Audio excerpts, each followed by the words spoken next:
Good afternoon. It's Thursday, December 22nd, 2016. Three sleeps till Christmas.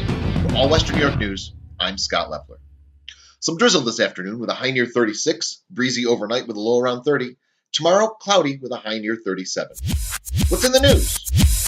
Chick-fil-A is looking to open its first Western New York location on West Ridge Road in Greece. The fast food chain has applied for a special use permit necessary for construction of the restaurant on the north side of the road across from the mall at Greece Ridge, which would make it the closest location to just about anyone in the Western New York area. A public hearing on the special use permit is slated for January 17th. New York State Attorney General Eric Schneiderman released a statement this morning in reaction to President Barack Obama's decision to dismantle a federal registry that targeted those from Muslim-majority nations.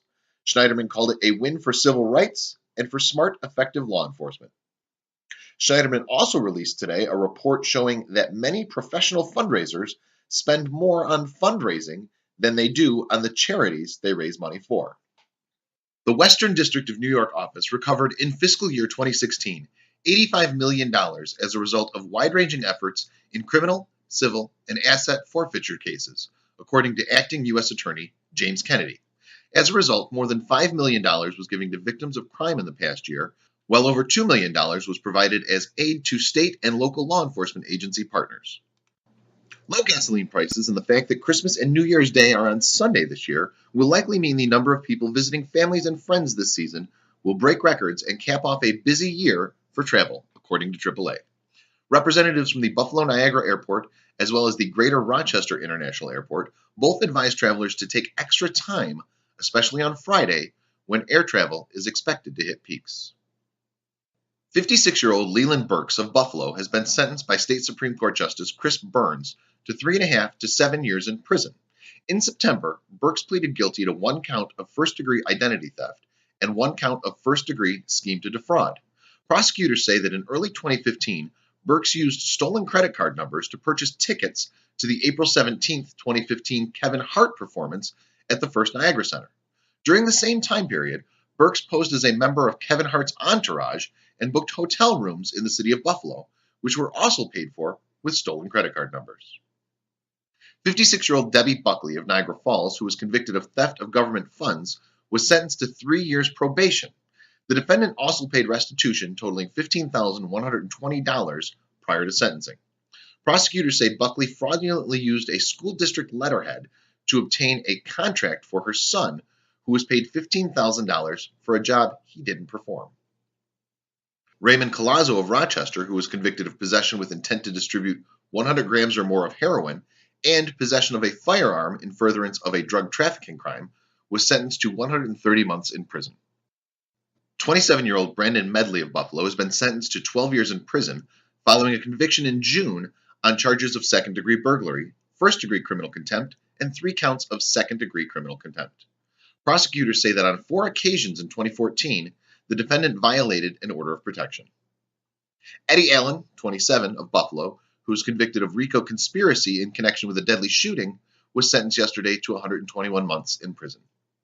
And finally, 48-year-old Swin B. Nelson of Rochester, who was convicted of assault on a federal officer, was sentenced yesterday to 18 months in prison.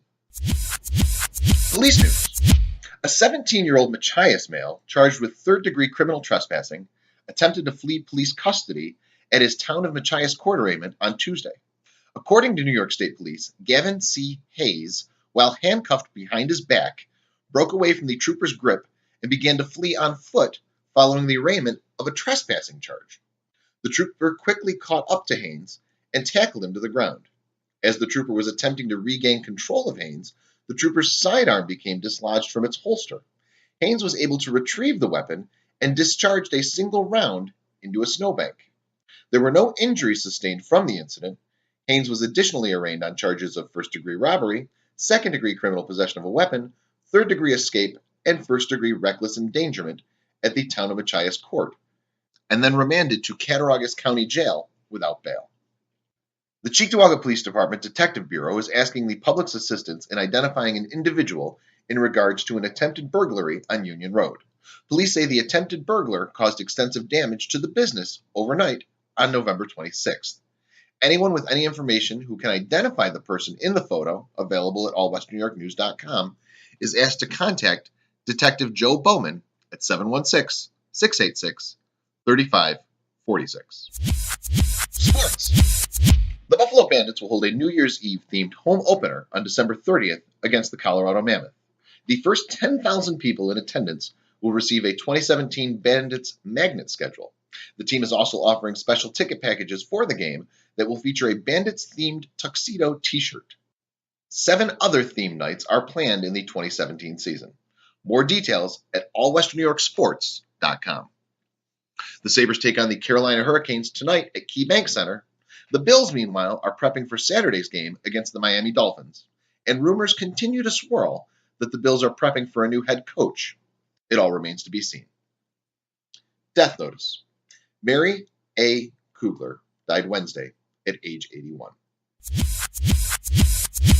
The town of Tonawanda Winterfest celebration will include some rare winter boating thanks to the Tonawanda Aquatic and Fitness Center. January 15th, the Aquatic and Fitness Center will host Boats and Beats, an international model boat show, and a free recreational swim with a DJ playing music from the deck.